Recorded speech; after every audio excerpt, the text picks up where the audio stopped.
ETV ప్రేక్షకులకి నమస్కారం. Triple X intelligence of శుభమస్తు కార్యక్రమానికి స్వాగతం. ఈనాడు శుభమస్తు కార్యక్రమంలోని గ్రహఫల మంచంలో గ్రహాల యొక్క స్థితిగతులు, వాటి యొక్క శుభాశుభ ఫలితాల గురించి పరిశీలిద్దాం. అలాగే ఈరోజు 12 రాశుల వారికి ఏ సంఖ్యలు కలిసి వస్తాయి, రంగుల యొక్క ప్రాధాన్యత. ఈరోజు శనివారం, శని యొక్క పరిపాలన పూర్తిగా ఉంటుంది. శని యొక్క ప్రతికూల పరిస్థితిని దూరం చేసుకోవటానికి శ్రీ వెంకటేశ్వర స్వామి యొక్క ఆరాధన, పూజాది కార్యక్రమాలు ఉపకరిస్తాయి, ఉపశమనాన్ని కలిగిస్తాయి. మరి 12 రాశుల వారు శ్రీ వెంకటేశ్వర స్వామిని ఎటువంటి ప్రక్రియలతో పూజించాలో పరిశీలిద్దాం. మాఘమాసం ఈ రోజు నుంచి ప్రారంభమవుతుంది. మరి మాఘమాసం యొక్క విశిష్టత ఏమిటో తెలుసుకుందాం. ఆర్థిక విజయాలు, పెట్టుబడులు రాణించాలి అంటే ఎటువంటి ప్రక్రియలు చేపట్టాలో, అదృష్టం, ఐశ్వర్యం అనేటువంటి శీర్షికలు తెలుసుకుందాం. ముఖ్యంగా 12 రాశుల వారు ఈరోజు చేపట్టవలసినటువంటి కార్యక్రమాలు ఏమిటో కూడా పరిశీలిద్దాం. ముందుగా నేటి పంచాంగ వివరాలు. శ్రీ దుర్ముఖినామ సంవత్సరం మాఘమాసం, ఉత్తరాయణం, శిష్య ఋతువు. ఈరోజు మాఘశుద్ధ పాడ్యమి. ఈరోజు నుంచి మాఘమాసం ప్రారంభమైంది. శుభ ప్రయత్నాలకి పనికి వస్తుంది. అలాగే వారం స్థిరవారం లేదా శనివారం. ఈరోజు చేపట్టేటువంటి ఆధ్యాత్మిక కార్యక్రమాలు, పుణ్య కార్యక్రమాలు, గోసేవ, అన్నదానం, వస్త్రదానం, ఏకాదశ పూర్వక రుద్రాభిషేకం, శని జపం, నువ్వుల దానం, నల్ల వస్త్రదానం ఇత్యాది కార్యక్రమాలన్నీ కూడా శని ద్వారా ఏర్పడేటువంటి ప్రతికూల పరిస్థితులను దూరం చేసి ప్రశాంతతను పెంచుతాయి. ఈరోజు నక్షత్రం శ్రవణ నక్షత్రం. ఈ శ్రవణ నక్షత్రంలో ఈరోజు పుట్టేటువంటి వారికి ఏ పాదంలో పుట్టినప్పటికీ కూడా దోషం లేదు, శుభప్రదం. అలాగే ఈరోజు శ్రవణ నక్షత్రంలో పుట్టేటువంటి వారికి చంద్ర మహాదశుడు ప్రారంభమవుతుంది. ప్రస్తుతం చంద్రుడు యొక్క స్థితి మకర క్షేత్ర స్థితి, స్వక్షేత్ర వీక్షణ ఉంది, రవితోటి యుతి ఉంది. ఇది అనుకూల లగ్నాల్లో ఆధిపత్యత హస్సుబడినప్పుడు మంచి యోగాన్ని కలిగించడంలో సమర్థత కలిగినటువంటి గ్రహం. ఇక గ్రహాల యొక్క స్థితిగతులను కనుక పరిశీలించినట్లయితే శుక్ర కుజుల యొక్క స్థితి మీనక్షేత్రంలో, ఇక్కడ శుక్రుడికి ఉచ్చస్థితి. బృహస్పతి యొక్క స్థితి కన్యాక్షేత్రంలో, శుక్ర గురుల యొక్క పరస్పర వీక్షణ. ఇది ఈరోజు పుట్టేటువంటి వారికి మంచి తెలివితేటలను కలిగిస్తుంది. అలాగే శని యొక్క స్థితి ధనస్సు క్షేత్రంలో, బుధుడి యొక్క స్థితి ధనస్సు క్షేత్రంలో, గురు బుధుల యొక్క పరివర్తన ఉంది ఇక్కడ. రవి యొక్క స్థితి మకర క్షేత్రంలో, కేతు యొక్క స్థితి కుంభక్షేత్రంలో, సింహక్షేత్రంలో రాహు యొక్క స్థితి ఈ రోజు ఉన్నటువంటి గ్రహస్థితి. ఈ రోజు నుంచి మాఘమాసం ప్రారంభం. సూర్యుడికి చాలా ప్రీతికరమైనటువంటి మాసం. ఆరోగ్య సిద్ధికి సూర్యారాధన తప్పనిసరి, అనుగ్రహం తప్పనిసరి. ఇప్పుడు శుభమస్తు వీక్షిస్తున్నటువంటి ప్రేక్షకులందరికీ సూర్యుడి యొక్క అనుగ్రహం కలగాలని ప్రార్థిద్దాం.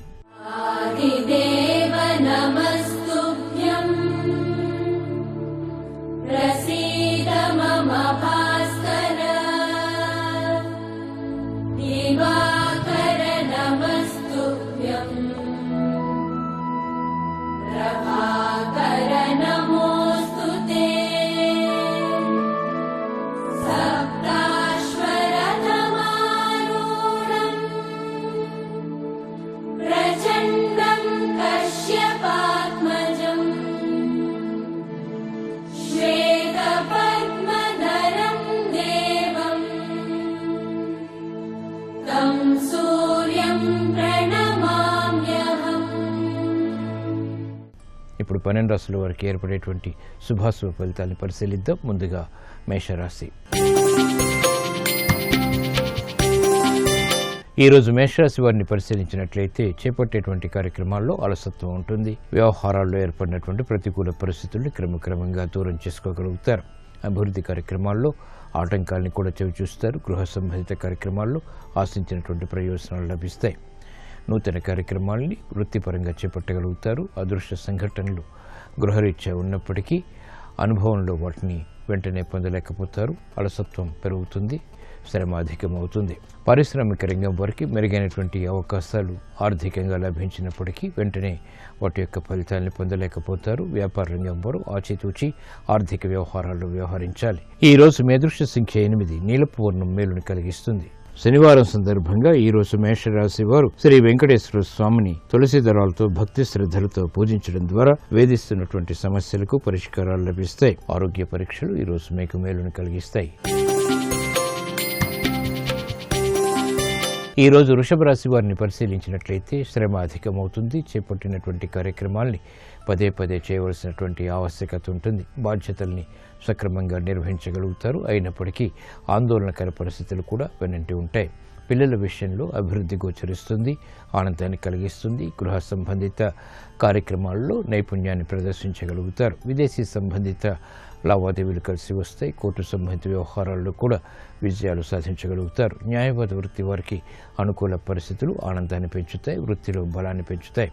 కార్యక్రమ నిర్వహణలో నైపుణ్యం విద్యార్థులకి పెరుగుతుంది. మహిళలకు ఆరోగ్యపరమైనటువంటి చిక్కులకు పరిష్కారాలు పొందగలుగుతారు. అభివృద్ధి కార్యక్రమాల్లో వైద్య వృత్తి వారికి ఆటంకాలు తొలగిపోతాయి. ఈ రోజు మీ అదృష్ట సంఖ్య 8. తెలుపు వర్ణం ప్రశాంతతను పెంచుతుంది, ప్రతికూల పరిస్థితులను దూరం చేస్తుంది. శనివారం సందర్భంగా ఈ రోజు వృషభ రాశి వారు శ్రీ వెంకటేశ్వర స్వామిని శ్రీగంధంతో అభిషేకించడం ద్వారా అష్టమ శని ద్వారా ఏర్పడేటువంటి శ్రమ తగ్గుతుంది, ఆరోగ్య రక్షణ ఏర్పడుతుంది. వ్యాపార ఒప్పందాలు ఈ రోజు మీకు అనుకూలం. ఈ రోజు మిథున రాశి వారిని పరిశీలించినట్లయితే ఆలోచన దోషాలు ప్రబలమవుతాయి. చేపట్టేటువంటి కార్యక్రమాలని పదే పదే ఆలోచించి చేయడం ద్వారా మాత్రమే విజయాలు సిద్ధిస్తాయి. ఆర్థిక సంబంధిత లావాదేవీల విషయంలో జాగ్రత్తలు పాటించాలి. కోర్టు సంబంధిత కార్యక్రమాల్లో ప్రతికూల పరిస్థితులు కూడా ఉంటాయి. ఆర్థిక విజయాలు ఉన్నప్పటికీ ఆందోళనకర పరిస్థితుల్ని త్వరితగతిని ఎదుర్కోలేకపోతారు. అభివృద్ధి కార్యక్రమాల్లో చిరు సమస్యలు కూడా తలెత్తుతాయి. వృత్తిపరమైనటువంటి చిరాకులకి సమస్యలకు పరిష్కారాలు వెంటనే పొందలేకపోతారు.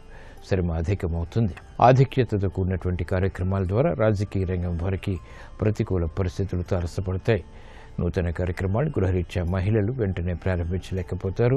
ఆరోగ్య విషయంలో జాగ్రత్తలు పాటించాలి. ఈ రోజు మీ అదృష్ట సంఖ్య 5. ఆకుపచ్చ వర్ణం రక్షణకి దోహదపడుతుంది. శనివారం సందర్భంగా ఈ రోజు మిథున రాశి వారు శ్రీ వెంకటేశ్వర స్వామిని ఎర్రమందారాలతో భక్తి శ్రద్ధలతో పూజించడం ద్వారా మానసిక ధైర్యం పెరుగుతుంది. తద్వారా విజయాలు సిద్ధిస్తాయి. కోర్టు సంబంధిత వ్యవహారాలు, ప్రక్రియలు, సంభాషణలు ఈ రోజు మీకు ఊరట కలిగిస్తాయి. ఈ రోజు కర్కాటక రాశి వారిని పరిశీలించినట్లయితే ఆర్థిక వ్యవహారాల్లో మెల్లమెల్లగా అభివృద్ధి గోచరిస్తుంది. గతంలో చేసినటువంటి పొరపాట్లు సవరించుకునేటువంటి అవకాశాలు దగ్గరవుతాయి. మానసిక వేదనలు తగ్గుతాయి. చేపట్టేటువంటి కార్యక్రమాలపై ఆత్మవిశ్వాసం పెరుగుతుంది. స్థిరాస్తి విషయాల్లో ఏర్పడినటువంటి జగడాలు పరిష్కరింపబడతాయి. నూతన బాధ్యతలు పెరుగుతాయి. సక్రమ నిర్వహణ కొనసాగుతుంది. గృహ సంబంధిత కార్యక్రమాల్లో ప్రాధాన్యతని సంతరించుకునేటువంటి అంశాలు బలాన్ని పెంచుతాయి. అభివృద్ధి కార్యక్రమాలు వృత్తిరీత్యా కూడా చోటు చేసుకుంటాయి. పారిశ్రామిక రంగం వారికి పునఃప్రయత్నాల ద్వారా ఆశించినటువంటి ప్రయోజనాలు పొందగలుగుతారు. వ్యాపార రంగం వారికి మెరుగైనటువంటి అవకాశాలు ఆర్థికంగా లభిస్తాయి. ఈ రోజు మీ అదృష్ట సంఖ్య 2. నీలపు వర్ణం మేలును కలిగిస్తుంది. శనివారం సందర్భంగా ఈ రోజు కర్కాటక రాశి వారు శ్రీ వెంకటేశ్వర స్వామిని సన్నజాజులతో భక్తి శ్రద్ధలతో పూజించడం ద్వారా శత్రు భీతి పోతుంది. కోర్టు వ్యవహారాల్లో విజయాలు సాధించగలుగుతారు. ఆధ్యాత్మిక కార్యక్రమాలు ఈ రోజు మీకు అనుకూలం. ఈ రోజు సింహరాశి వారిని పరిశీలించినట్లయితే ఆర్థిక వ్యవహారాల్లో మెరుగైనటువంటి మార్పులు చోటు చేసుకుంటే ఆలోచన విధానంలో ప్రతికూల మార్పులు ఏర్పడతాయి. కాబట్టి జాగ్రత్తలు పాటించాలి. సాహస నిర్ణయాల ద్వారా ప్రతికూల పరిస్థితులు ఉంటాయి. చేపట్టేటువంటి కార్యక్రమాలపై ఏకాగ్రత తప్పనిసరి. పిల్లల విషయంలో ఏర్పడినటువంటి ప్రతికూలతని పరిష్కరించుకోగలుగుతారు. అభివృద్ధి కార్యక్రమాల్లో ఆటంకాలు ఉన్నప్పటికీ అంతిమ విజయాలు పట్టుదలతో మాత్రమే సాధ్యపడతాయి. ఓర్పు, సహనం వంటివి అన్ని రంగాల వారికి తప్పనిసరి. కార్యక్రమ నిర్వహణలో అభివృద్ధిగా చేసేటువంటి ప్రయత్నాలు పారిశ్రామిక రంగం వారికి ఊరట కలిగిస్తాయి. వైద్య వృత్తి వారికి అనుకూల పరిస్థితులు ఆర్థికంగా కొనసాగుతాయి. చేపట్టేటువంటి కార్యక్రమాల్లో మహిళలకు ప్రోత్సాహం ఉంటుంది. కానీ ఆరోగ్య విషయంలో మాత్రం జాగ్రత్తలు పాటించాలి. ఈ రోజు మీ అదృష్ట సంఖ్య 5. ఆకుపచ్చ వర్ణం రక్షణకి దోహదపడుతుంది. శనివారం సందర్భంగా ఈ రోజు సింహరాశి వారు శ్రీ వెంకటేశ్వర స్వామిని తులసి దళాలతో పూజించడం ద్వారా ఆర్థిక అభివృద్ధి గోచరిస్తుంది. కుటుంబ సఖ్యత పెరుగుతుంది. స్థిరాస్తి నిర్ణయాలు ఈ రోజు మీకు అనుకూలం. ఈ రోజు కన్యారాశి వారిని పరిశీలించినట్లయితే మానసిక చిరాకులు ఉన్నప్పటికీ నెట్టుకు రాగలుగుతారు. ఆర్థిక సంబంధిత ప్రతికూల పరిస్థితుల్ని ధైర్యంగా ఎదుర్కోగలుగుతారు. విదేశీ సంబంధిత ప్రయాణాల ద్వారా ఏర్పడినటువంటి విభేదాలు తగ్గుతాయి. నూతన కార్యక్రమాన్ని గృహరీత్యా చేపట్టగలుగుతారు. పిల్లల విషయంలో శ్రద్ధ తప్పనిసరి. చిరాకు పరిస్థితులు ఆర్థికంగా ఉన్నప్పటికీ అనుకూలతకే చేసేటువంటి ప్రయత్నాలు కలిసి వస్తాయి. కోర్టు సంబంధిత వ్యవహారాల్లో జాగ్రత్తలు పాటించాలి. అభివృద్ధి కార్యక్రమాలు పారిశ్రామిక రంగం వారికి మొదట ప్రతికూలత, తర్వాత అనుకూలతని కలిగిస్తాయి. వ్యాపార రంగం వారికి సానుకూల పరిస్థితులు ఆర్థికంగా చోటు చేసుకుంటాయి. ప్రయత్నపూర్వకంగా సాఫ్ట్వేర్ రంగం వారికి విజయాలు సిద్ధిస్తాయి. కార్యక్రమ నిర్వహణలో విద్యార్థులకి అనుకూలత ఏర్పడుతుంది. మహిళలు గృహపరమైనటువంటి అంశాల్లో అదృశ్య సంఘటనల్ని ఆహ్వానించగలుగుతారు. ఈ రోజు మీ అదృశ్య సంఖ్య 2, నలుపు వర్ణం ప్రశాంతతను పెంచుతుంది. శనివారం సందర్భంగా ఈ రోజు కన్యా రాశి వారు శ్రీ వెంకటేశ్వర స్వామిని భక్తి శ్రద్ధలతో చామంతులతో పూజించడం ద్వారా శుభవార్తలు వింటారు. ప్రతిబంధకాలు తొలగిపోతాయి. ఆర్థిక నిర్ణయాలు ఈ రోజు మీకు అనుకూలం. ఈ రోజు తులారాశి వారిని పరిశీలించినట్లయితే శత్రువుల ద్వారా ఏర్పడినటువంటి ప్రతికూల పరిస్థితులను ధైర్యంగా ఎదుర్కోగలుగుతారు. మానసిక వేదనలు తగ్గుతాయి. మానసిక ప్రశాంతత పెరుగుతుంది. ధైర్యంతో కూడినటువంటి కార్యక్రమాల ద్వారా విజయాలు సిద్ధిస్తాయి. గతంలో కన్నా మెరుగైనటువంటి పరిస్థితులు ఆర్థికంగా బలాన్ని పెంచుతాయి. ఆత్మవిశ్వాసాన్ని కూడా. కార్యక్రమ నిర్వహణలో ఏకాగ్రత సాఫ్ట్వేర్ రంగం వారికి తప్పనిసరి. నూతన బాధ్యతలు స్థిరాస్తి రంగం వారికి పెరుగుతాయి. అభివృద్ధి కార్యక్రమాల్లో పారిశ్రామిక రంగం వారు ముందంజకు వేయగలుగుతారు. వ్యాపార రంగం వారికి అనుకూల పరిస్థితులు ఆర్థికంగా కొనసాగుతాయి. స్త్రీలు శుభవార్తలు వింటారు. చేపట్టేటువంటి కార్యక్రమాలపై పట్టు బిగించగలుగుతారు. అవగాహనతో కూడినటువంటి కార్యక్రమాలు వైద్య వృత్తి వారికి రాణిస్తాయి. ఈ రోజు మీ అదృష్ట సంఖ్య 8, నీలపు వర్ణం మేలుని కలిగిస్తుంది. శనివారం సందర్భంగా ఈ రోజు తులారాశి వారు శ్రీ వెంకటేశ్వర స్వామిని కనకాంబరాలతో భక్తి శ్రద్ధలతో పూజించడం ద్వారా మానసిక ధైర్యం పెరుగుతుంది. ఆగిపోయినటువంటి కార్యక్రమాలు పునఃప్రారంభించగలుగుతారు. ఆర్థిక ప్రయత్నాలు ఈ రోజు మీకు అనుకూలం. ఈ రోజు వృశ్చిక రాశి వారిని పరిశీలించినట్లయితే ప్రయాణాల ద్వారా ప్రయోజనాలు సాధించగలుగుతారు. చిరు సమస్యలు ఆర్థికంగా ఉన్నప్పటికీ నెట్టుకు రాగలుగుతారు. క్రియాశీలక నిర్ణయాల ద్వారా ఆర్థిక పురోభివృద్ధి చోటు చేసుకుంటుంది. కార్యక్రమ నిర్వహణలో నైపుణ్యాన్ని ప్రదర్శించగలుగుతారు. అభివృద్ధి కార్యక్రమాల్లో ఏర్పడినటువంటి ప్రతికూలత ప్రబలమవుతుంది. శారీరక శ్రమ ఉంటుంది. చేపట్టేటువంటి కార్యక్రమాలపై అలసత్వం కొనసాగుతుంది. ఆర్థిక వ్యవహారాల్లో పారిశ్రామిక రంగం వారు జాగ్రత్తలు వహించాలి. వ్యాపార రంగం వారికి ఆర్థిక చిక్కులు ప్రారంభమవుతాయి. నూతన కార్యక్రమాల్లో ఏర్పడినటువంటి ప్రతికూలత స్థిరాస్తి రంగం వారికి ప్రయత్నపూర్వకంగా తగ్గుతుంది. కార్యక్రమాలను వేగవంతంగా వైద్య వృత్తి వారు చేపట్టలేకపోతారు. క్రీడారంగం వారికి ప్రతికూల పరిస్థితులుంటాయి. ఆచితూచి నిర్ణయాలు తీసుకోవాలి. ఈ రోజు మీ అదృష్ట సంఖ్య 2, తెలుపు వర్ణం ప్రశాంతతను పెంచుతుంది. శనివారం సందర్భంగా ఈ రోజు వృశ్చిక రాశి వారు శ్రీ వెంకటేశ్వర స్వామిని పారిజాతాలతో భక్తి శ్రద్ధలతో పూజించడం ద్వారా వ్యయాన్ని నియంత్రించగలుగుతారు. ఆర్థిక విజయాలు సాధించగలుగుతారు. ఆరోగ్య పరీక్షలు ఈ రోజు మీకు మేలును కలిగిస్తాయి. ఈ రోజు ధనుసు రాశి వారిని పరిశీలించినట్లయితే వాహన సౌఖ్యం కొనసాగుతుంది. విద్యా సంబంధిత వ్యవహారాల్లో రాణించగలుగుతారు. కృషికి తగినటువంటి ఫలితాలు పొందగలుగుతారు. శ్రమ అధికంగా ఉన్నప్పటికీ ఆశించినటువంటి ప్రయోజనాన్ని పట్టుదలతో సాధించగలుగుతారు. అభివృద్ధి కార్యక్రమాల్లో ఆశించినటువంటి ప్రయోజనాలు క్రమక్రమంగా లభిస్తాయి. నూతన కార్యక్రమాలు ఆర్థికంగా కూడా ప్రారంభించగలుగుతారు. పారిశ్రామిక రంగం వారికి వృత్తిపరమైనటువంటి చిరాకులు ఉన్నప్పటికీ అంతిమ విషయాలు దగ్గరవుతాయి. వ్యాపార రంగం వారికి నష్టాల్ని భర్తీ చేసుకునేటువంటి కార్యక్రమాలు ఉపకరిస్తాయి. మహిళలకు ఆరోగ్య విషయంలో చిరు ప్రతికూలత కొనసాగుతుంది. ఖర్చులు కూడా ఉక్కిరి బిక్కిరి చేస్తాయి. ఈ రోజు మీ అదృష్ట సంఖ్య 8, నలుపు వర్ణం ప్రశాంతతను పెంచుతుంది. శనివారం సందర్భంగా ఈ రోజు ధనుస్సు రాశి వారు శ్రీ వెంకటేశ్వర స్వామిని గులాబీలతో భక్తి శ్రద్ధలతో పూజించడం ద్వారా ఆర్థిక సంబంధిత వ్యవహారాల్లో ఏర్పడినటువంటి నష్టాల్ని భర్తీ చేసుకోగలుగుతారు. విదేశీ లావాదేవీలు, సంభాషణలు, ప్రక్రియలు ఈరోజు మీకు అనుకూలం. ఈరోజు మకర రాశి వారిని పరిశీలించినట్లయితే అలంకరణకి ప్రాధాన్యతనిస్తారు. ఆర్థిక వ్యవహారాల్లో సమస్యలకు పరిష్కారాలు మెల్లమెల్లగా పొందగలుగుతారు. ఆగిపోయినటువంటి కార్యక్రమాలను పునఃప్రారంభించేటువంటి ప్రయత్నాలు లాభిస్తాయి. అధిక శ్రమతో కూడినటువంటి విజయాలు సిద్ధిస్తాయి. కార్యక్రమ నిర్వహణలో శ్రద్ధ తప్పనిసరి. ఆర్థిక సంబంధిత లావాదేవీల విషయంలో జాగ్రత్తలు కూడా తప్పనిసరి. అభివృద్ధి కార్యక్రమాలు పారిశ్రామిక రంగం వారికి మొదట అనుకూలతను పెంపొందింపచేస్తాయి, తర్వాత సమస్యలను సృష్టిస్తాయి. కాబట్టి జాగ్రత్తలు పాటించాలి. వ్యాపార రంగం వారికి నష్టాలని భర్తీ చేసుకోలేనటువంటి పరిస్థితులు విస్మయాన్ని కలిగిస్తాయి. అభివృద్ధి కార్యక్రమాల్లో విద్యార్థులకి ప్రోత్సాహం మాత్రం లభిస్తుంది. ఆశాజనకమైనటువంటి వాతావరణం ఆర్థికంగా స్థిరాస్తి రంగం వారికి కొనసాగుతుంది.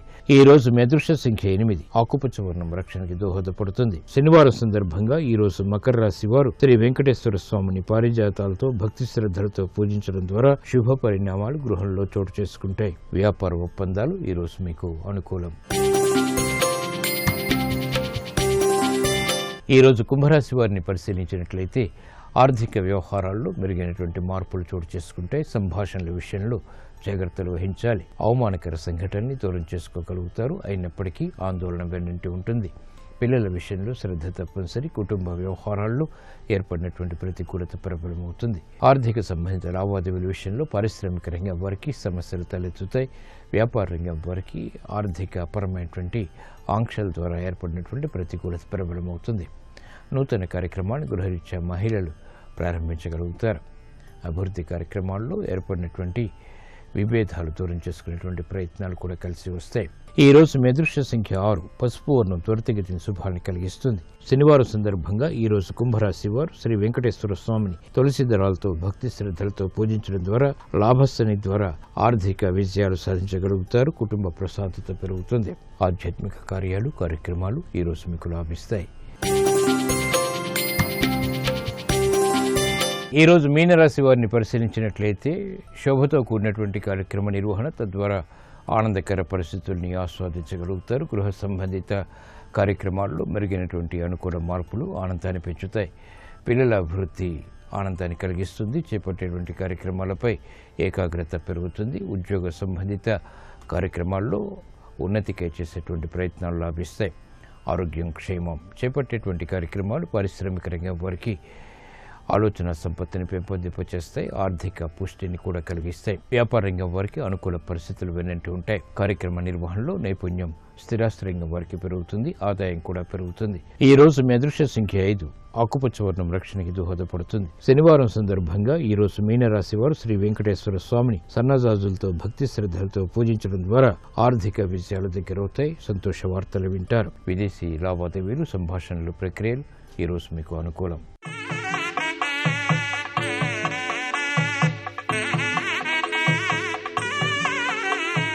మాఘమాసంలో వచ్చేటువంటి ప్రతి గురువారం శ్రీ లక్ష్మీదేవి ముందు ఆవు నెయ్యితో కూడినటువంటి దీపారాధన చేసి బెల్ల పాయసాన్ని నైవేద్యంగా నివేదించడం ద్వారా ఆర్థిక విషయాలు రాణిస్తాయి. పెట్టుబడులు కూడా కలిసి వస్తాయి.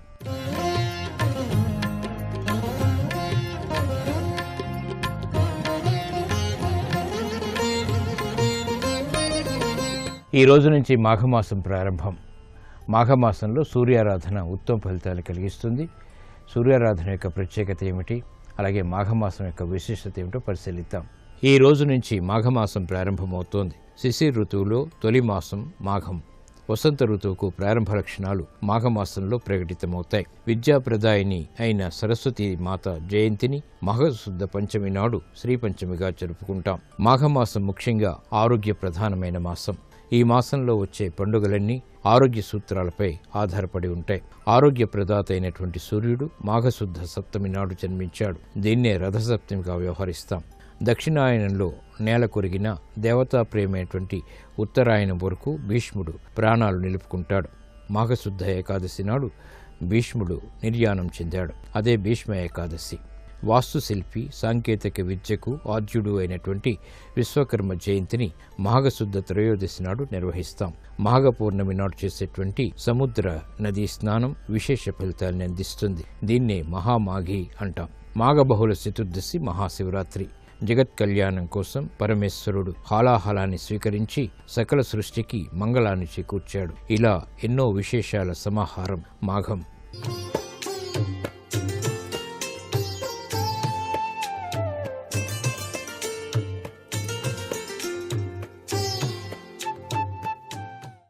XXX డిటర్జెంట్ సోప్ శుభమస్తు కార్యక్రమంలో గృహబలం అంశానికి స్వాగతం. మానవుడు పురోభివృద్ధి కోసం సాగించేటువంటి విశ్వ ప్రయత్నంలో వాస్తుశాస్త్రరీత్యా పాటించవలసినటువంటి నియమాలు కోకొల్లలుగా మనకు శాస్త్రాల్లో చెప్పారు. ఈ నియమాలు గృహబలానికి ఎంతగానో సహకరిస్తాయి. గృహబలం అంటే కేవలం వాస్తుశాస్త్రమే కాదు, ఆ గృహంలో నివసించేటువంటి వ్యక్తుల యొక్క వ్యక్తిత్వ వికాస లక్షణం. ఆ వ్యక్తిత్వ వికాస లక్షణానికి ఆటంకాలు సంభవించకుండా వివిధ రంగాలలో అభివృద్ధికరమైనటువంటి ప్రభావాన్ని సాధించడానికే ఈ యొక్క నియమాలు మనకు సహకరిస్తాయి అనేటువంటి తలంపుతో వీటిని వివరిస్తున్నాం. ప్రతి వ్యక్తి తాను అభివృద్ధి పదంలోకి పయనించాలనే కోరుకుంటాడు.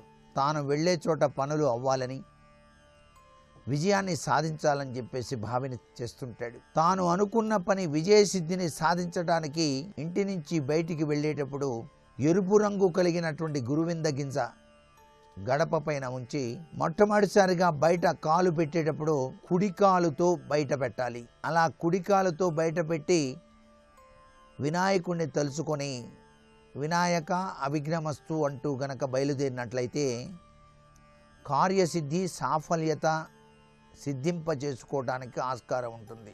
అలాగే దైవ చింతన కలిగి ప్రతి ఒక్క పని కూడా ప్రారంభించడం కూడాను విశేషవంతమైన అభివృద్ధికి నిదర్శనం. రామనామం ఆపదామభహత్తారం దాతారం సర్వసంపదాం లోకాభిరామం శ్రీరామం భూయో భూయో నమామ్యహం. ఇది చాలా చిన్న విషయమేనా, దీన్ని మనసులో ధ్యానం చేసి బయలుదేరండి. మీ పనులకు ఎటువంటి ఆటంకములు ఏర్పడవు కాక. ఆటంకాలు లేకుండా పనులన్నీ నిర్విఘ్నంగా నెరవేరటానికి ఇది చాలా బాగా సహకరిస్తుంది.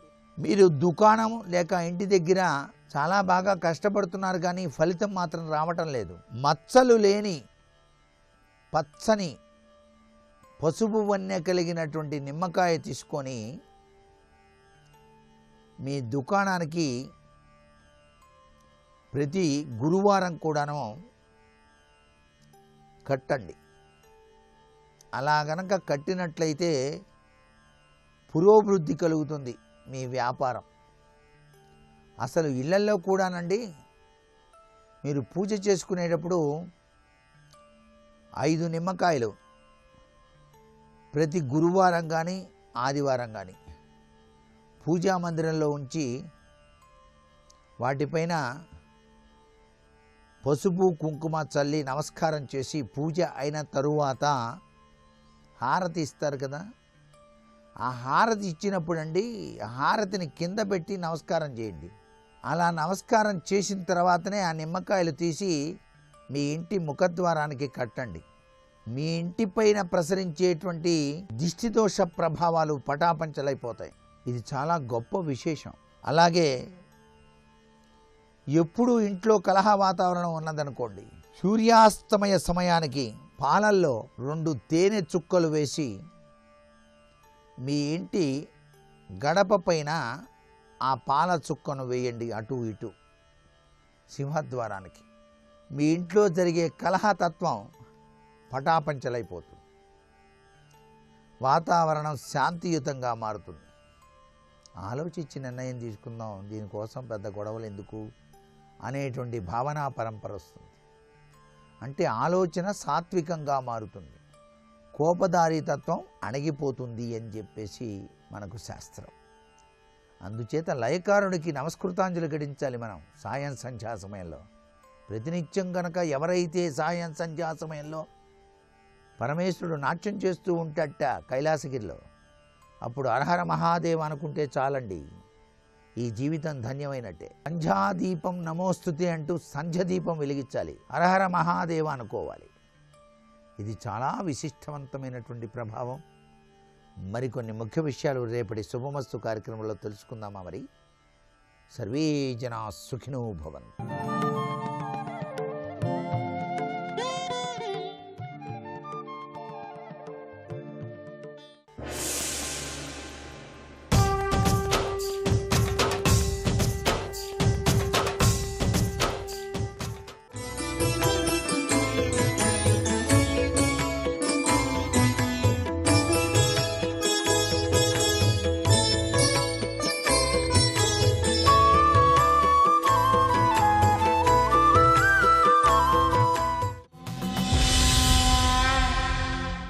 ప్రతి 10 సంవత్సరములకు కూడా 4 అధిక మాసములు వస్తుంటాయి. 4 అధిక మాసములు వస్తే మీరు ఒకటి గుర్తుపెట్టుకోండి, ఒక వ్యక్తి 80 ఏళ్ళు వచ్చాయనుకోండి, అప్పుడు 80 ఏళ్ళు వస్తే నెలకి ఒక చంద్రుడి చొప్పున సంవత్సరానికి 12 చంద్రుల్ని చూశాడు. 80 ఏళ్లకి 80 × 12 960 మంది చంద్రుల్ని చూశాడు. ఆ తర్వాత ప్రతి 10 సంవత్సరాలకి 4 అధిక మాసాలు వస్తున్నాయా? 80 ఏళ్ళంటే 8 దశాబ్దములు. కాబట్టి 10 ఏళ్లకి 4 చొప్పున 8 నాలుగులు 32 మంది చంద్రుల్ని చూశాడు. 960కి 32 కలపండి, 992. ఈ 992 సంవత్సరముల మీద 8 నెలలు వచ్చాయనుకోండి, 1000 నెలలు పూర్తయిపోయాయి. అంటే సహస్ర చంద్ర దర్శనోత్సవం ఎప్పుడు చెయ్యాలి? 80 సంవత్సరముల 8 మాసముల వయస్సు నిండితే 9వ మాసంలో సహస్ర చంద్ర దర్శనోత్సవం చెయ్యాలి. అంతేకాని 1000ని 12 పెట్టి భాగించి లెక్క పెట్టి 83 సంవత్సరముల 4 మాసములు పూర్తయిన తర్వాత 5వ మాసంలో సహస్ర చంద్ర దర్శనోత్సవం చెయ్యమని శాస్త్రములు ప్రతిపాదించట్లేదు. అధిక మాసములను లెక్కలోకి తీసుకోవాలి. మరి అధిక మాసాల్లో కూడా చంద్రుడు, పూర్ణచంద్రుడు కనపడుతున్నాడుగా పౌర్ణమి నాడు. అధిక మాసములను లెక్కలోకి తీసుకోకపోతే కాలగణనకు పరిపూర్ణత లేదు. దుర్యోధన, నువ్వు లెక్క పెట్టినప్పుడు అధిక మాసములను దృష్టిలో పెట్టుకోవాలా.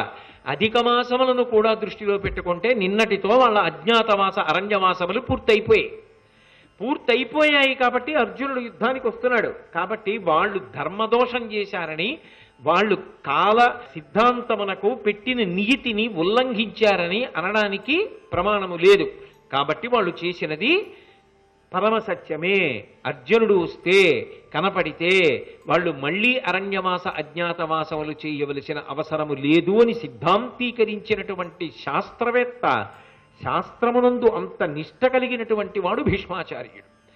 అలాగే ఆయన ఒక మాట అంటాడు, అట్టిదయైన నాడ తరియంబడి మూర్ఖతనంబు చెయ్యరే, ఎట్టన ధర్మపాశముల నిల్చిరి కాలము వేచియుండి ఇంకెట్టును వారు కొంత తమ ఎట్టెర సూపక మననెత్తురే, ముట్టగా వచ్చిరేని మనముంతగా నొర్తముగాక దానికిన్. ఒక్కటి ఆలోచించు దుర్యోధన, వాళ్ళు అలా కాలం పూర్తవకుండానే వచ్చేసేసి బుకాయించేటటువంటి లక్షణం ఉన్నవారైనా, ధర్మాన్ని అతిక్రమించేటటువంటి లక్షణం ఉన్నవారైనా, వారు ఆనాడు సభలో తలలు ఉంచుకుని మేము జూదంలో ఓడిపోయామని చెప్పి అరణ్యవాస అజ్ఞాతవాసములకు వెళ్ళవలసిన అవసరం లేదు. ఆ రోజే వాళ్ళు ధర్మమన్న కట్టు తప్పి ఆయుధాలు పట్టుకున్న నాడు మీ 100 తలలు బదలగొట్టేద్దరు. వాళ్ళు ధర్మమునకు కట్టుబడ్డారు కాబట్టే వెంటనే వాళ్ళు భార్యతో కలిసి నడిచి అరణ్యవాసానికి వెళ్ళిపోయారు. అంతటి ధర్మాత్ములు ఇవాళ కట్టు తప్పి ధర్మం దాటి కనపడతారా? యుద్ధానికి వస్తారా? కాబట్టి నీది వెర్రి ఆలోచన. పైగా ఇవాళ ఇన్ని కష్టాలు అనుభవించిన తరువాత వస్తున్నాడు. పరాక్రమాన్ని చూపించకుండా ఉంటాడా? ఖచ్చితంగా దెబ్బ తిన్న తర్వాత, అవమాన పడిన తర్వాత వస్తున్న అవకాశం. కాబట్టి అర్జునుడు పరాక్రమాన్ని ప్రకటించి తీరుతాడు. ఇప్పుడు అర్జునుడు కాని యుద్ధానికి వచ్చాడనుకోండి, మనం మాత్రం చూస్తూ ఊరుకుంటామా? ముట్టగా వచ్చిరేని మనమంతగా నొట్టముగాక దానికి. అలా పాండవులే వచ్చినా, అర్జునుడే వచ్చినా మనం కూడా దానికి తగిన ప్రతిక్రియ చేస్తాం. ఖచ్చితంగా మనం కూడా యుద్ధం చేస్తాం. కానీ ఒక మాట చెప్తాను దుర్యోధన, ఒకవేళ వచ్చేటటువంటి వాడు అర్జునుడే అయితే, అర్జునుడికి తగిన సారథి కూడా లేకపోయినా, ఆ వస్తున్న సారథి పిరికి వాళ్ళ కనపడుతున్నాడు. ఇంతకుముందు దిగి పరిగెత్తిపోయాడుగా, ఇప్పుడు సారథిగా వస్తున్నాడు. వెనక సైన్యం లేదుగా, అర్జునుడు ఒక్కడేగా వస్తున్నాడు. మనం ఇంతమంది ఉన్నాంగా, భీష్ముడున్నాడు, ద్రోణుడున్నాడు, కృపాచార్యుడున్నాడు, అశ్వత్థామున్నాడు, కర్ణుడున్నాడు, సైన్యం ఉంది, చతురంగ బలాలున్నాయి. ఇన్నున్నాయి కాబట్టి అర్జునుడిని మట్టు పెట్టలేమా అనుకుంటున్నావేమో. వచ్చెడివాడి ఫల్గుణుడు అవశ్యము గెల్తుమనంగరాదు, రా లచ్చికినై పెనంగిన బలంబులు రెండును గెల్వనేర్చునే, హిచ్చకు కుందగున్ తొడరటెల్ల విధంబుల కూర్చుట, అట్లుగా కిచ్చ తలంచి ఒక్కమి ఇద్దరి పొందగు చేతయుంతగున్. వచ్చేడివాడు ఫల్గుణుడు, వచ్చేవాడు అర్జునుడు. ఆయనే సామాన్యమైన వీరుడు కాదు. మనం ఎంతమంది ఉన్నా, మన వెనక ఎంత సైన్యం ఉన్నా ఆయన ఒక్కడు చాలు మట్టు పెట్టేయడానికి. కాబట్టి ఖచ్చితంగా గెలుస్తామని చెప్పడం మాత్రం సాధ్యం కాదు. ఒకడే వస్తున్నాడు కదండి గెలిచేస్తాం అనుకుంటున్నావేమో, కాననవశ్యము గెలుతు మనంగరాదు, రా లచ్చికినై పెనంగిన బలంబును రెండును గెల్వనేర్తునే. ఎక్కడైనా లోకంలో ఇద్దరి మధ్య యుద్ధం జరిగితే, అందున రాజ్యలక్ష్మి కొరకు యుద్ధం జరుగుతుంటే 2 బలాలు గెలవడం అనేటటువంటిది ఉంటుందా? గెలవనేర్చునే. ఒక్కనాటికి అలా గెలవడం అనేటటువంటిది సంభవం కాదు. హెచ్చగు కుందగుందొడరు, ఒకడు గెలుస్తాడు, ఒకడు ఓడిపోతాడు. కాబట్టి మనం గెలవచ్చు, ఓడిపోను కూడా అవచ్చు. రెండిటికీ సిద్ధపడి ఉండాలి సుమా దుర్యోధన. ఆ తర్వాత గుండెలు బాదుకునే ప్రయోజనం లేదు. అర్జునుడు అక్కడొచ్చాడు, ఓడిపోయారు, మీరేం చేశారని గుండెలు బాదుకోకు.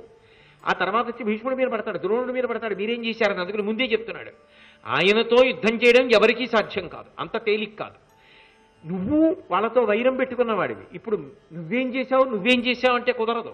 అసమర్థత నీది, వద్దన్న పని చేసిన వాడివి నీవు, ఔచిత్య భంగం నీది, సమయాసమయములు తెలియని వాడివి నువ్వు, ధర్మాధర్మములు తెలియని వాడివి నువ్వు, అవమానములు చేసిన వాడివి నువ్వు.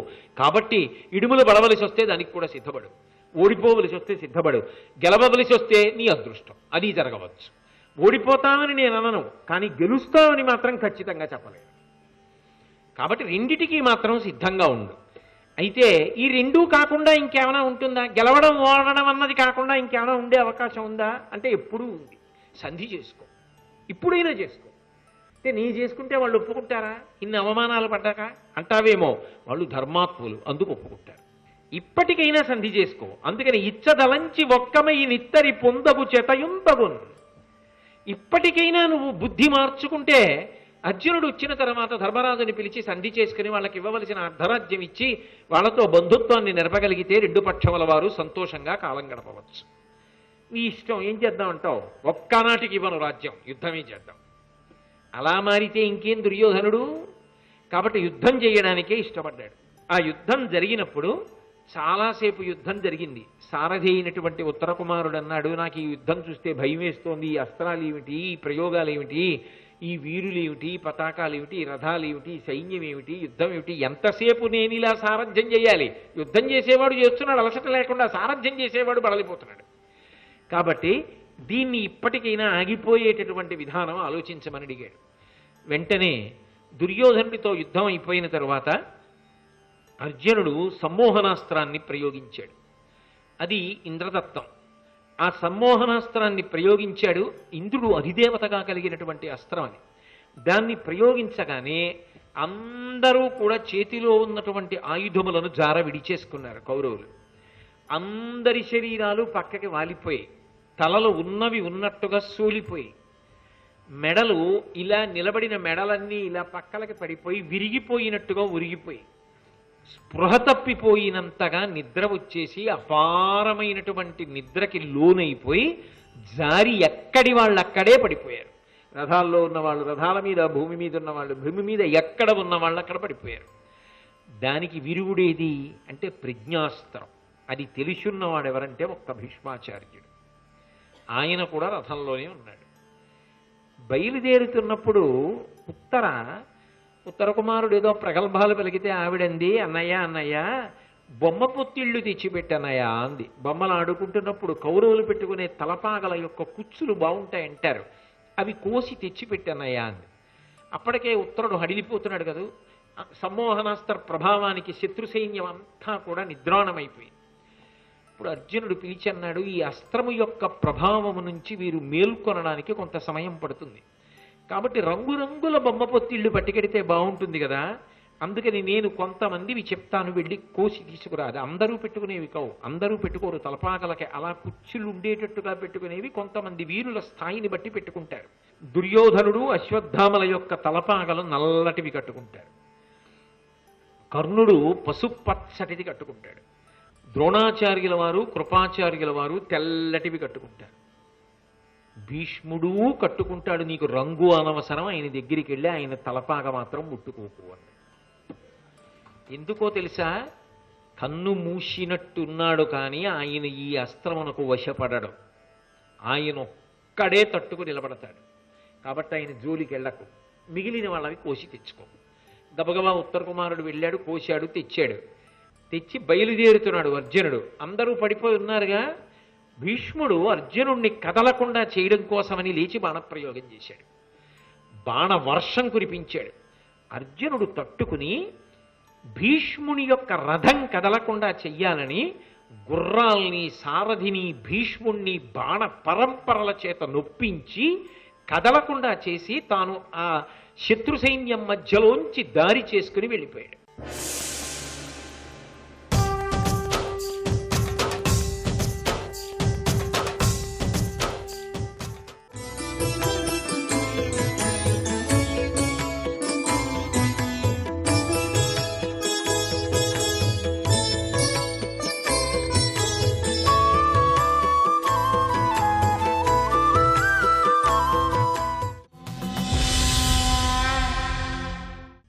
భీష్ముని యొక్క రథం కదలకుండా చెయ్యాలని గుర్రాల్ని సారథిని భీష్ముణ్ణి బాణ పరంపరల చేత నొప్పించి కదలకుండా చేసి తాను ఆ శత్రు సైన్యం మధ్యలోంచి దారి చేసుకుని వెళ్ళిపోయాడు. అందరికీ తర్వాత తెలివచ్చింది, ఏడర్జునుడు అన్నాడు. ఇంకా నేను నిద్రపోయినప్పుడు కుత్తుకలు పోయలేదు, ఇక్కడతో సంతోషించండి, వదిలిపెట్టేసేయండి అన్నారు. ఓడిపోయి వెనక్కి తిరిగి వెళ్ళిపోయారు. ప్రగల్భాలు పలికిన కర్ణుడు ఇంకొకసారి ఓడిపోయాడు. అర్జునుడు ఆవులను మరలించుకుని హస్తినాపురానికి వెళ్ళిపోయాడు. కాబట్టి మహానుభావుడు ఆయన యొక్క ప్రజ్ఞా విశేషములు ఉత్తరగోగ్రహణంలో అర్జునుడి వలన కూడా తెలుస్తాయి. భీష్ముడంతే అంతటి మహిమాన్వితుడు. సమస్తమైనటువంటి అస్త్రములను ప్రయోగించగలడు. ప్రయోగించినటువంటి అస్త్రమునకు విరుగుడుగా ఏ అస్త్రాన్ని ప్రయోగించాలో కూడా పరిపూర్ణముగా తెలిసినటువంటి విలుకాడు. అంతటి ధనుర్వేద నిపుణుడు అటువంటి వాడు. కాబట్టి అర్జునుని యొక్క సమ్మోహనాస్త్రాన్ని తట్టుకున్నాడు. తట్టుకుని నిలబడగలిగినటువంటి ప్రజ్ఞాశాలి. అటువంటి భీష్మాచార్యుల వారు కౌరవుల పక్షాన దుర్యోధనుడు అభ్యర్థిస్తే సర్వసేనాధిపతిగా పదవిని స్వీకరించి యుద్ధానికి సిద్ధపడ్డాడు. మొట్టమొదటి రోజు రెండు సేనలు కలుసుకోవడానికి ఆ యుద్ధభూమిలోకి ప్రవేశించాయి. ఆ ప్రవేశించినటువంటి సమయంలో యుద్ధవీరులందరూ కూడా ఉత్సాహం పొందేటట్టుగా, ఏమాత్రం పిరికితనానికి లోను కాకుండా వాళ్ళు ధైర్యంతో ఊంచుకుని నిలబడేటట్టుగా మాట్లాడగలిగినటువంటి ప్రజ్ఞ ఉండాలి. ఇదే కదా దుర్యోధనుడు మొన్న పట్టాభిషేకానికి పూర్వం చెప్పిన మాట. సైన్యమంతా వివిధ దేశముల నుంచి వచ్చింది. సేనాధిపతులు రకరకములైనటువంటి మనోభిప్రాయములతో ఉంటారు. 11 అక్షోహిణీల సైన్యం. ఈ సేనాపతులను సైన్యంలో ఉన్నటువంటి వాళ్ళందరినీ ఏకోన్ముఖం చెయ్యాలి.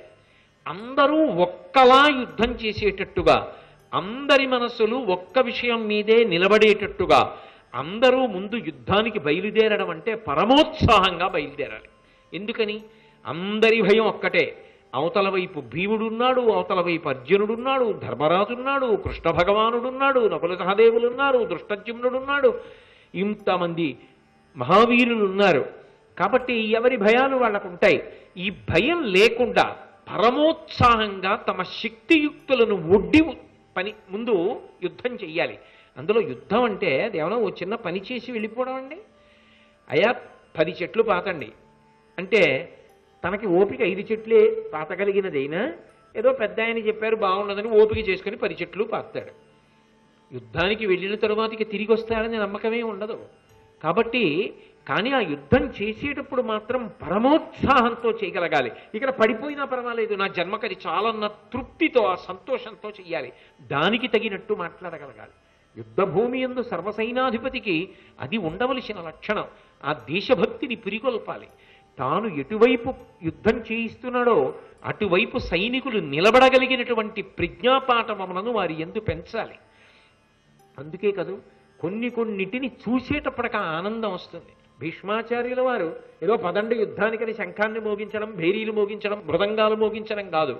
ఒక్కసారి తన వెనక ఉన్నటువంటి సైన్యాన్నంతటిని ఉద్దేశించి కొన్ని పలుకులు పలికాడు.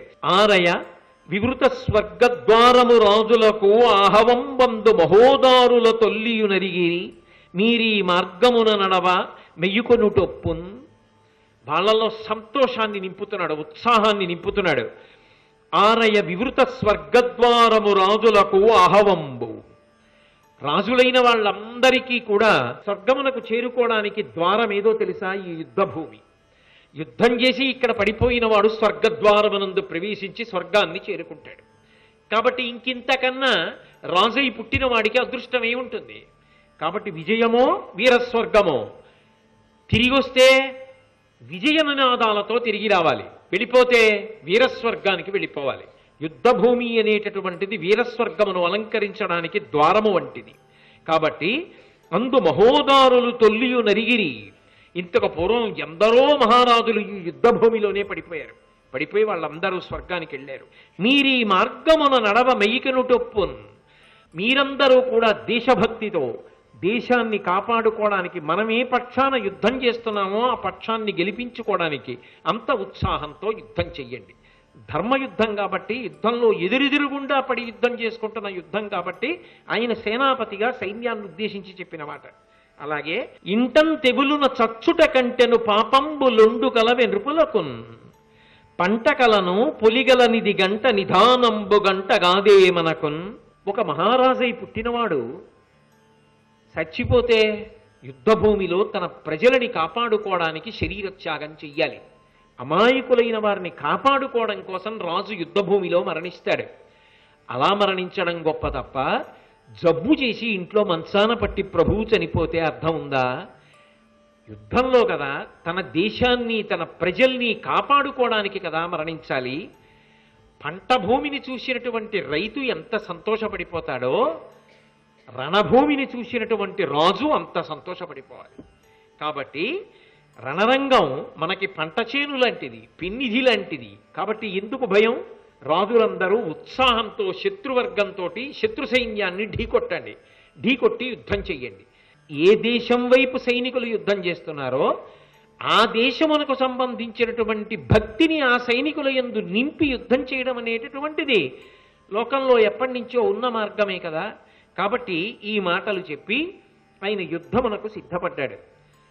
ఇక శంఖములు పూరించారు. అవతల వైపు వారు యువతల వైపు వారు కలుసుకోవాలి. కలుసుకుని భయంకరమైనటువంటి యుద్ధం ప్రారంభం అవ్వాలి. ఇక ధర్మరాజు గారు యుద్ధం ప్రారంభం చేస్తాడు. ఆయన కూడా శంఖాన్ని పూరిస్తాడు. ఇక బాణప్రయోగం ప్రారంభమవుతుందని అందరూ ఎదురు చూస్తున్నారు.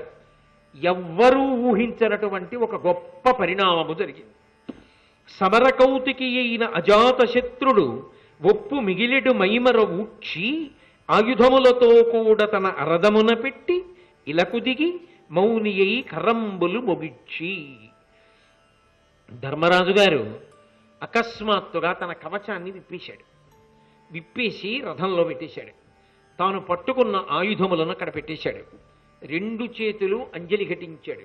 పాదచారి అయి నడుస్తూ యుద్ధభూమిలో శత్రుపక్షం వైపు గెడుతున్నాడు. చూసినటువంటి భీముడు, ధర్మరాజు, నకులుడు, సహదేవుడు, దృష్టద్యుమ్నుడు, ద్రుపద మహారాజు, సాత్యకి, శ్రీకృష్ణుడు అందరూ తల్లడిల్లిపోయారు.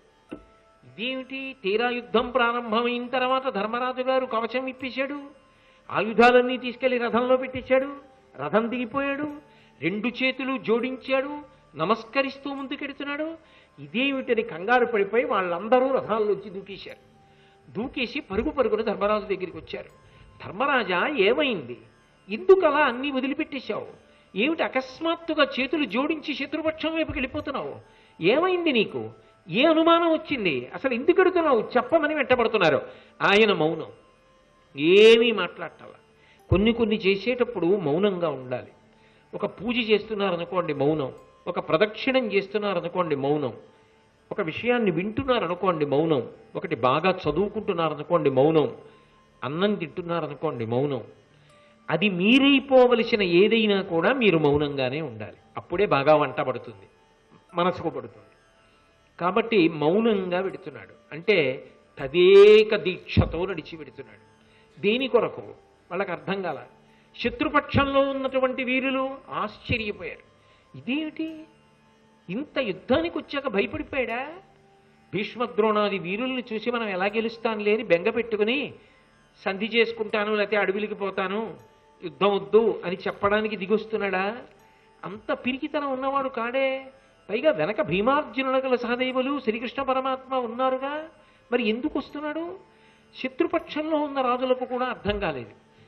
అసలు ముందు శత్రుపక్షం కన్నా తమ్ముళ్ళకే అర్థం కాలేదు. అప్పుడు కృష్ణ పరమాత్మ కూడా పరుగున ధర్మరాజు గారి దగ్గరికి వచ్చాడు. వచ్చి భీమ, అర్జున, నకుల, సహదేవ మిగిలిన పరివారాన్ని పిలిచి, మీరెవ్వరూ కంగారు పడకండి. మీ అన్నయ్య ఇలా ఎక్కడికి ఎడుతున్నాడో నాకు బాగా తెలుసు. పరమభక్తితో నడిచి వెడుతున్నాడు కాబట్టి మౌనభంగం చెయ్యట్లా, మాట్లాడటల్లా. పెద్దల యొక్క ఆశీర్వచనం తీసుకోవడానికి వెడుతున్నాడు యుద్ధంలో. ఎదురుగుండా ఉన్నవాడు తాతగారు, ఆ పక్కన ఉన్నవాడు మొట్టమొదట పాఠాలు నేర్పిన గురువు కృపాచార్యుడు, ఆ పక్కన ఉన్నవాడు అసలు మిమ్మల్ని ఇంత విలువిద్యాపారంగతుల్ని చేసినటువంటి గురువు ద్రోణాచార్యుడు. మిగిలిన వాళ్ళందరూ పెద్దలు, బంధువులు. పెద్దలైనటువంటి వారు, గురువులైన వారు ఎదురుగుండా ఉన్నప్పుడు వాళ్ళ యొక్క ఆశీర్వచనం తీసుకోకుండా ప్రారంభించిన ఏ కార్యక్రమమైనా నశించిపోతుంది. అది శుభాలు ఇవ్వదు. వారి ఆశీర్వచనం తీసుకుని ప్రారంభించిన కార్యక్రమము సఫలమవుతుంది, విజయవంతమవుతుంది.